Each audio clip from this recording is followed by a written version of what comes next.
All right, next on the chopping block, we're going to start with CJ on this one. Bolts and bolt carrier groups. We're just going to call it the bolt carrier group. Yep. The BCG, if you will. This one's a little tough. I was kind of looking at it before. This one really depends on what you're doing. Like if this is just a range plinker guy deal. Like I said, this is the $400 DPMS that we're upgrading.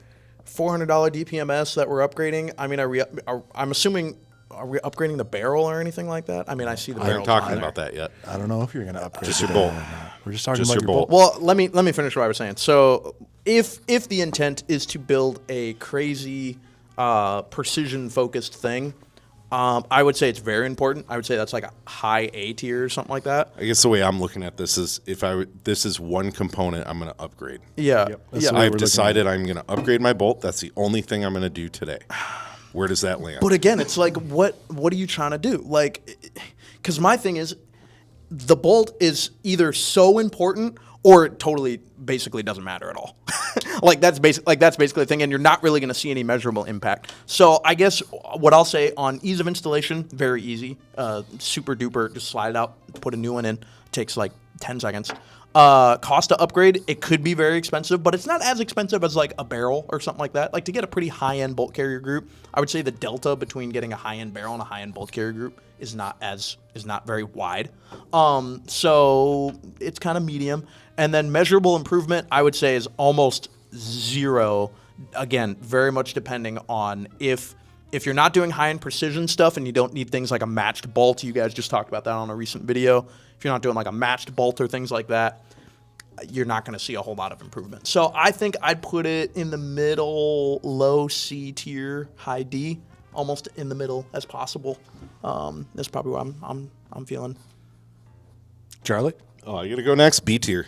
B tier. I mean, bolts are. I think a lot of time when we talk bolts, we're thinking M16 bolts, full weight, full auto bolts, when it doesn't need to be. Now, if you want to change how your gun shoots and cycles, go for like a lightweight bolt. You can change a lot about how your gun shoots with the bolt. Also, it depends what you're shooting to. I'm assuming we're doing a 5.56 here. Yep. So there's some calibers that, you probably do want a better bolt. Like you want to make sure it's MPI inspected. That's kind of like the for-your MPI or for your FYI statement there. But MPI stamped, so magnetic particle inspected, just to make sure that it's actually good quality. There's not stress fractures already forming in it as new. But fine for you. You were right with the Delta there. I mean, probably one of the cheapest bolts you can get on the market right now, I think, is a Bear Creek Arsenal, and you're looking at about $70. It's always got to be BCA, doesn't it? I mean, they're good at staying cheap, man. I mean, they do a ton of volume. They do a lot of white labeling. I think people might be amazed if they knew how much stuff BCA made that has a different name on it, that they charge twice as much as BCA does. Surprised, yeah. But at the same time, It's like the Aero days. BCA kind of has that name for a reason of being cheap. So, Yeah. But so like on the cheap side, $70. I just looked. You can get a JP low mass carrier. Now it doesn't come with a bolt itself. I think you can get Because they match that to the barrel. traditionally, Yeah. or you can take the bolt out of your current carrier. You aren't really looking to lighten the bolt itself, more so the carrier. And now you have a lot less reciprocating mass. So therefore your recoil is going to feel less. You can really change how it shoots. But at the same time, if your bolt goes down, the gun's down. No. So, and there's so, like, out of everything else in the gun, the bolt has the most moving parts between firing pin. Yeah. You got your piston in there. You got the rings that seal that up.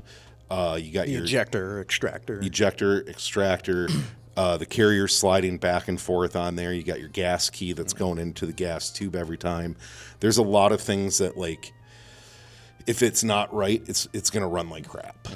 They're all simple things, but they all... Pretty simple, but tolerances matter for all of them. Like, there are like 20 different measurements you can do on a carrier to make sure that it's actually good. And about another 15 you can do on the bolt face itself to test it. So, I mean, to me, this is kind of like, if you say you go the lightweight route and all you do is you stick in that bolt. That's kind of why I didn't rank it much higher.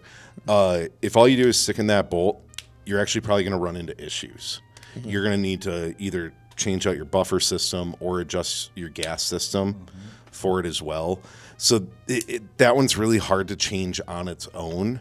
But now if you're just going to like, well, I got the stock Radical bolt or the stock DPMS bolt, I'm going to upgrade it to a BCM bolt. You aren't going to see any difference. Yeah. Like if an M16 bolt for an M16 bolt, you're going to get the same thing. But now if you go to like a lightweight bolt or something like that, Downward venting bolt. Some weird specialty bolts out there. Yeah. Yep. Yeah. The adjustable bolts, stuff like that. Essentially, you just aren't going to see any difference. Maybe down the line, you might see some difference after 2,000, 5,000, 20,000 rounds, but at the same time, I have yet to see anything that says this brand's bolt will break at this many rounds, like guaranteed, outside of anecdotal data. So that's my rant on bolts. Cool. For me, bolts are firmly in the C tier.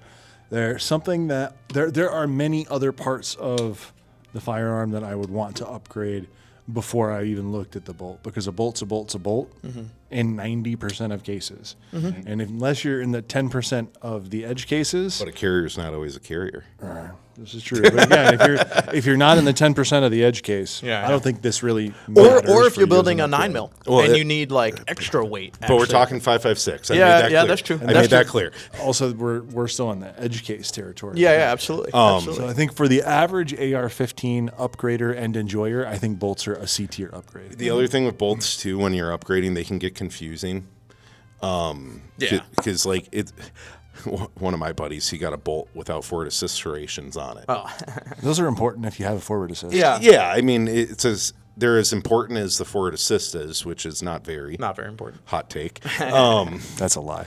Not important until you actually need it. Do we have a forward assist on the list? No, we don't. Oh, well. No, That's how important it is. You don't really. Yeah, CJ. How would you upgrade? Like, could you imagine? Like, They have forward assist upgrades? Big pedals. I want a Yeah. rocket-propelled forward assist that just does it all by itself. pedal. Yeah, yeah. And you know what? I've got $1 million idea.